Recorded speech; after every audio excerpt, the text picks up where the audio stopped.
Okay, I thought we would look at some basic card handling techniques that may prove helpful for you as you perform your mathematical card effects. This first one is actually a false triple cut. So it's going to look like the cards have been mixed in packets when in fact the deck will be brought back to its original order.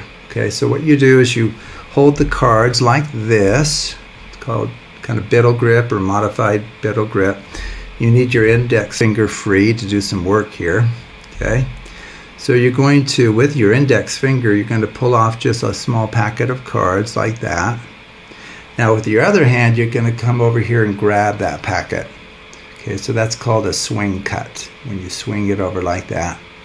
And now we're going to do another, you do about half, little swing cut there. And then this original top portion is going to now go right in here. It's going to go right there and be held, okay, by your kind of ring finger on your right hand or your left hand, depending on whether you're left or right-handed, I guess. Okay, and now what we're going to do is we're going to grab that middle packet. So a fairly easy way to do it is to have it fall, so I'll just show you here. Have it fall into your other hand just like that. And now what you're going to do is you're going to have this one fall next, and then this one here can just be dropped on top. Okay, so I'll show that a few times, and then I'll do it with numbered packets in just a second. So you swing cut, you grab it, you swing cut another. While you're kind of doing that, you come over here and grab this one, like so. Okay, you can just hold those. We have lots of fingers. And now we want this one, so you can go like that. It kind of falls into your hand.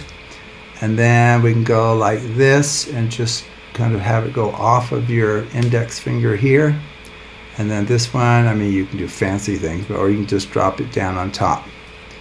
Okay, so what I want to do now is I want to show you using an ordered packet so that you can see really what's going on. So I have a 1, 2, 3. This is actually a full deck of cards. So what I just showed you was you perform a swing cut, you grab that, you perform a swing cut, and now with this ring finger over here, you grab that packet like so.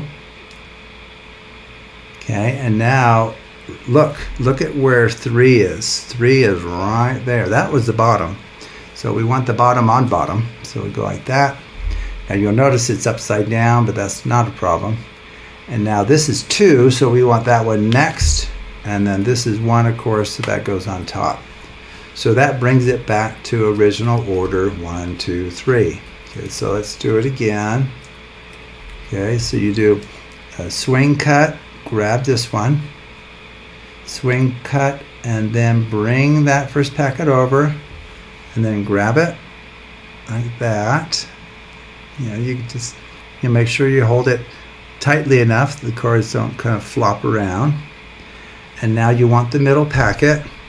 Now what you could do is go in there and just grab it like that and pull it out, but I actually find that it's easier to do what I'm showing you here. You just go like this, let it fall in your hand, and then this one here with your index finger, go like that. It just falls in your hand, and then let this one fall on top.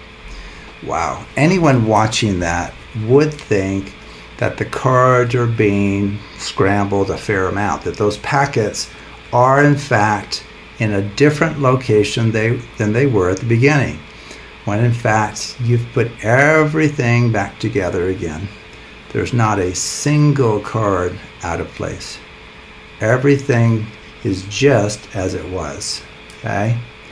And then once you get this basic one down, you can go on to more complicated ones. You just kind of build on what you've done, one step at a time.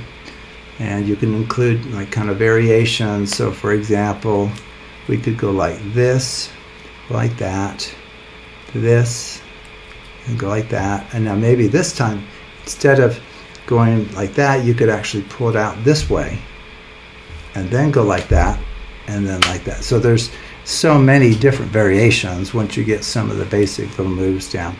So anyway, that's a fairly simple false triple cut.